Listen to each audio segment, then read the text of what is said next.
கத்திரிக்காய் சாம்பார் வச்சு பாருங்கள். பாசிப்பருப்பும் துவரம்பருப்பும் ஈக்குவல் ரேஷியோவில் ஒரு கத்திரிக்காய் சாம்பார். இந்த சாம்பார் பண்ணுறதுக்கு தேவையான இன்க்ரீடியன்ஸ்லாம் நான் எடுத்து வச்சுருக்கேன். இதே மாதிரி நீங்களும் எடுத்து வச்சுக்கோங்க. நான் வச்சுருக்க சாம்பார் வந்து 3 பேர்லேருந்து 4 பேர் வரைக்கும் சாப்பிட்லாம். 1 கப் பாசிப்பருப்பு, 1 கப் துவரம்பருப்பு, 10 பல் பூண்டு, கட் பண்ணாமல் முழுசாக சின்ன வெங்காயம் 1 கப்பு, தக்காளி, கொத்தமல்லி இலை இதெல்லாம் போட்டு தண்ணி மூழ்கிற அளவுக்கு ஊற்றிக்கோங்க. கொஞ்சமாக மஞ்சள் தூள், பெருங்காயத்தூள், இது கூட கொஞ்சம் ஒரு 4 ட்ராப் எண்ணெய் ஊற்றிக்கோங்க. ஒரு சின்ன கப்பை உள்ளே வச்சு எப்பவும் போல் குக்கரை க்ளோஸ் பண்ணி 3 விசில் விட்டோன்னா பருப்புலாம் வெந்துடும். அந்த பருப்பு வேகிறதுக்குள்ளே நம்ம தேவையான இன்க்ரீடியன்ஸ்லாம் எடுத்து வச்சிடணும். நான் இந்த சாம்பாருக்கு கத்திரிக்காய் போட்டிருக்கேன். நீங்கள் எந்த காய் வேணால் போட்டுக்கலாம். அந்த பருப்புலேருந்து அந்த கப்பை எடுத்து வச்சுட்டு நல்லா ஸ்மாஷ் பண்ணிடணும். இந்த ஸ்மாஷ் பண்ணதுக்கப்புறம் அதை தனியாக எடுத்து வச்சிடணும்.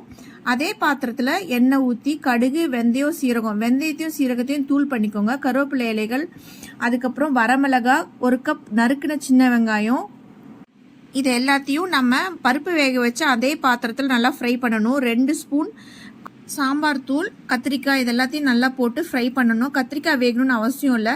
நம்ம வந்து எடுத்து வச்சிருந்த பருப்பு கூட புளி கூடவே கொத்தமல்லி இலை இதெல்லாம் போட்டு வச்சிருந்தோம் இல்லையா, அதையும் இந்த கத்திரிக்காய் கூட போட்டு குக்கரை க்ளோஸ் பண்ணி 2 விசில் விட்டு ஆஃப் பண்ணால் கத்திரிக்காய் சாம்பார் மணக்க மணக்க ரெடி ஆயிரும். இதே மாதிரி நீங்களும் செஞ்சு பாருங்கள்.